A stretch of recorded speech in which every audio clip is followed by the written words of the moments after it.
99, 100, 101, 102. We're back, baby, and today I'm going to be talking about our copepod culture.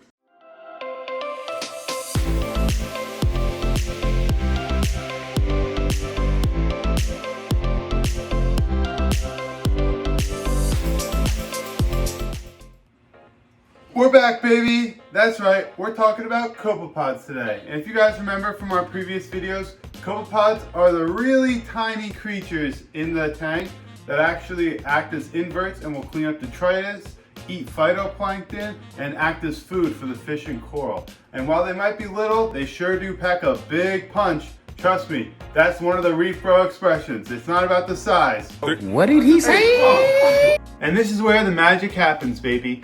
As you can see, the Reef Bro way, very jankily set up, but guess what? It works and the copepods grow. What we did was we took our 1 gallon container that we got from Amazon, of course, and then this is just our pretend if anything fails, we have a backup culture. But we took our 1 gallon container, we cut a hole through it and fed tubing through. And what this tubing does is we pasted it to the bottom and we run an air line at about 1 bubble per second. Very specific unit. And this bubble will, 1, keep the water aerated so that the copepods don't die. 2, it stirs up the water so that they don't just sit in their own waste. And 3, it just looks cool. It adds a little beat to the tank. And we let this culture run for about 2 weeks before every harvest. But come here, let me show you a little closer look at it. As you can see, our culture is swarming with pods. These little guys range from about 0.5 millimeter up to 10 to 15 millimeters. So really small, easy to consume for the fish. But now I'm gonna show you how to get them all from the container into the tank, because obviously the fish aren't gonna go in here and eat them. Now to harvest, it's actually pretty simple. All you need is that 50 micron mesh I was talking about. What we did, we mounted it into some PVP, a suction tube to get the suction going. Mom, we're filming!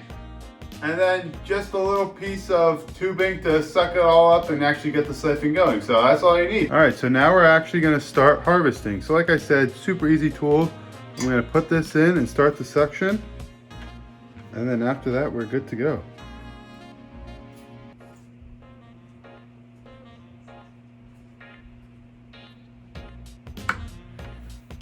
So we got our siphon going.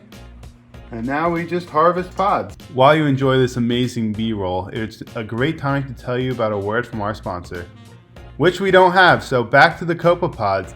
What I'm doing here is actually siphoning all the waste out first to put it through the filter, because the phytoplankton and all the copepod excrements are smaller than the filter, so they'll wash right through, but the copepods will be stuck in the mesh. This is so that everything we're putting in the tank is really just the copepods, and we're not putting any of their waste, any of the extra phyto, because that could just cause issues.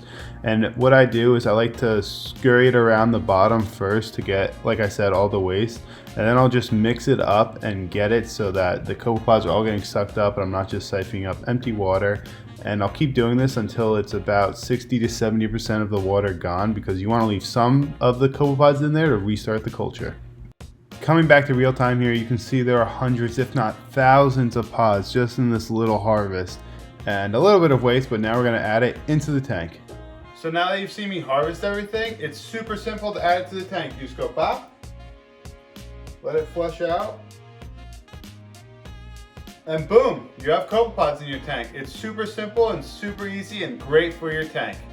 And here's just a live view of what it looks like inside of the tank. Unfortunately, they're too small to actually see them go in, but you can see the fish go crazy for it. Look how excited Snooky is, and Tony too. They go into full hunt mode and really just start chasing them down, eating them all up, which is awesome.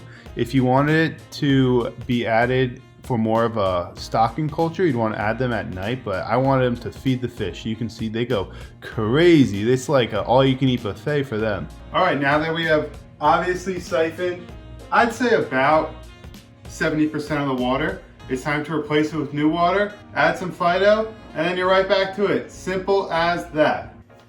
Oh, looking big. And the last step, probably the easiest, is just adding some phytoplankton. I like to add it until the jar turns green, so a little in there, little in there, and it's that simple. Guys, it's really not hard. It's not rocket science. You don't have to be a doctor, even though I soon will be, to really do this, and they're great. I can't stress it enough. Fantastic for the tank. And we'll catch you on the next one. Reef Bros, out. Please subscribe to my YouTube channel. And I need money for fish.